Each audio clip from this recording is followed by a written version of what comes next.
Good morning. You listen to floordaily.net, and I'm Kemp Harr. This morning, my guest is Michelle Carpenter, the Director of Education and Government with Shaw Contract. Michelle, how you doing? I am doing well. Thank you for asking. I was just looking at your background, and it looks like you've been at Shaw Contract for 3 years, and then you were at Herman Miller for 6 years. Is that right? That is true. And it looks like you grew up in Michigan, and a funny little summer job you had, especially today with Walt Disney World opening. You worked at the Grand Floridian for a little while. Yes, that is true. It was an 8-month summer internship in college, and it was a fascinating experience to get the behind-the-scenes look of such a production. Yeah, that's a neat place. I just mentioned that because it's very timely that Disney's opening up today. You know, with the fear of catching the virus such a big deal, it's interesting they went ahead and decided to move forward with that. That's why I wanted to talk to you, actually, because Shaw Contract has just recently published a book, an online book called Return-to-Schoolbook. That's also another big topic today. If you pull out the Wall Street Journal today, on the cover, they're talking about Trump saying, let's get these schools open. So this is a big topic right now, isn't it? Yes, there are a plethora of differing opinions, and it is obviously extremely complex and sensitive as we talk about bringing so many of our children back to school, as well as the administrators, staff, and instructors that need to be there to actually make school happen. This book you've put out, I've looked at it this morning. You have some quotes in there. You've got a Ben Franklin quote around the difference between tell me, teach me, and involve me. And I think what you're alluding to here is that virtual schooling, education, is not as effective as, being face-to-face and having discussions. Wouldn't you agree?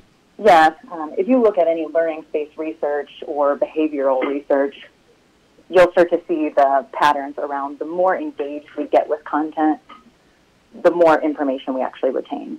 So in a typical lecture setting, which is probably the most comparable to what online learning is right now, just given the really abrupt shift, students retain about 5% of that information. Mm-hmm. So it's a very, very small amount. As you get up to discussion, you start to retain about 50%.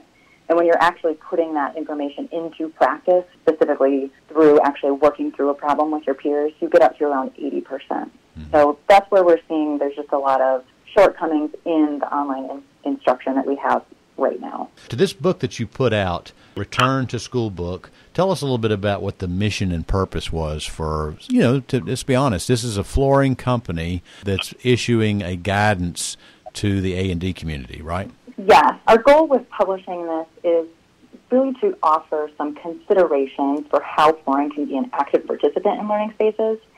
So we are in no way saying that anyone has the time or the budget to actually fully renovate their space right now, especially, but really presenting ideas for how little elements that are already existing in your space, such as flooring, banner stand, planters, etc., could be used to help with the current situation. So if we end up going back to school and if physical distancing of either a 6-foot or a 3-foot distance, which is something that has recently been proposed by the American Pediatrics Association, we can incorporate those interior elements for a temporary solution. Obviously hoping that physical distancing does not carry on for much longer than it has to. I've looked through the book a little bit, and it shows that you guys, through using patterning with modular tile, you can help. So one of the first things that's going to happen in social distancing is we're going to have more space between students. And you can actually put a grid in the floor to show exactly what that spacing is so people can quickly look down and see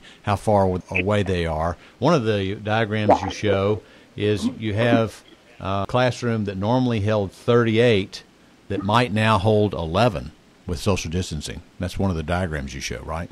Yes, and that is a very, very challenging topic. If you look at our space is precious in school environments, and truly leveraging a 6-foot physical distance between students, one, just enforcing that 6-foot distance is going to be a challenge in itself, especially with younger students. But they're looking at having 50% capacity in these school environments. So that leads into the variety of scenarios for how to actually bring the students back.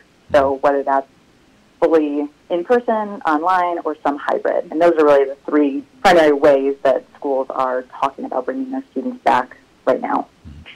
So with more space between each student, you're going to need a bigger room. And you talk about the acoustics and how important it is for the students to hear what the teachers are talking about. So that's another, I guess flooring can contribute to that as well, right? Yes, absolutely. And we talk about acoustics a lot and really trying to get people to take that into consideration along with other things such as cleaning, etc., when making flooring selections. So as we are speaking more in these spaces and potentially being more spread out, to get a voice to carry to all of those students, making sure that there are some type of materials in the space, whether it's the flooring, some type of a wall treatment, or ceiling panels, that can all help with acoustics, so you can make sure that an instructor's voice can be heard by the students as well as the students can be heard from one another. I think we're all experiencing right now with the wearing of facial coverings, that simply hearing people, even if they're within that 3-foot distance. I know I was at Home Depot last night and I was struggling. So we have to keep that in consideration with having smaller ears, hearing sound from each other, and you're also losing those facial cues as well. So acoustics will be even more important in the future.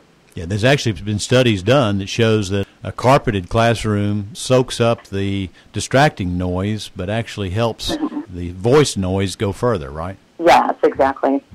So tell us, one of the topics that I know is being debated right now with the fear of catching the virus and the germ and whether or not it dies and indoor air quality is the difference between hard and soft surface. What is Shaw Contract's teaching on that? The high-level summary of that is that any dirt that comes into a space has to come out of the space. So whether that's a hard or a soft surface, you still really have to be paying attention to those cleaning methodologies.